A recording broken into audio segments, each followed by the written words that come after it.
Lalbagh station এখানে পৌঁছানোর পর আগুনের ভয়াবহতা দেখে আমাদের আরো এর পাশাপাশি আরো আমাদের হাজারীবাগ, পলাশী ফায়ার স্টেশন এবং সিদ্দিক বাজার ফায়ার স্টেশন থেকে মোট 7টি ইউনিট এখানে আসে।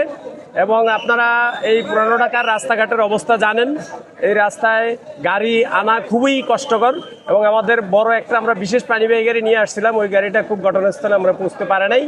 তো আমাদের পানিবাহী গাড়ি থেকেই যে কটা পেরেছি আমাদের কষ্ট করে হলেও অনেক দূর থেকে লাইন খুলে আমরা আগুনটা নিয়ন্ত্রণের চেষ্টা করি। এবং এই বিল্ডিংয়ের অবস্থা দেখছেন যে বিল্ডিংয়ের মধ্যে যারা থাকে আমার মনে হয় না তারাও এটার ভিতরে রাস্তাঘাট চিনে।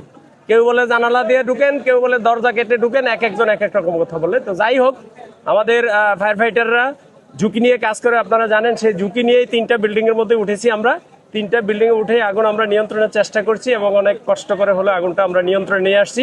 আগুন এখন সম্পূর্ণ আমাদের নিয়ন্ত্রণে আছে, আগুন আর বাড়ার সম্ভাবনা নাই। আর আমাদের কাজ চলছে এখনো ভিতরে। এরপর আমরা ফাইনালি সার্চ করব, দেখবো যে আরো কোনো লোকজন আটকে আছে কিনা বা কি কোনো অসুবিধা আছে কিনা।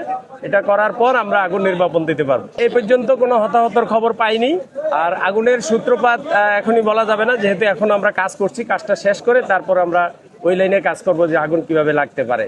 আমরা 4:42-এ আমরা মেসেজ পাই, 48-এ এখানে এসে আমাদের প্রথম টিম পৌঁছে, আর 6টায় আমাদের আগুন আমরা নিয়ন্ত্রণে নিয়ে আসছি। প্রায় 1 ঘন্টা 5-7 মিনিটের মধ্যেই আগুন নিয়ন্ত্রণে নিয়ে আসছি।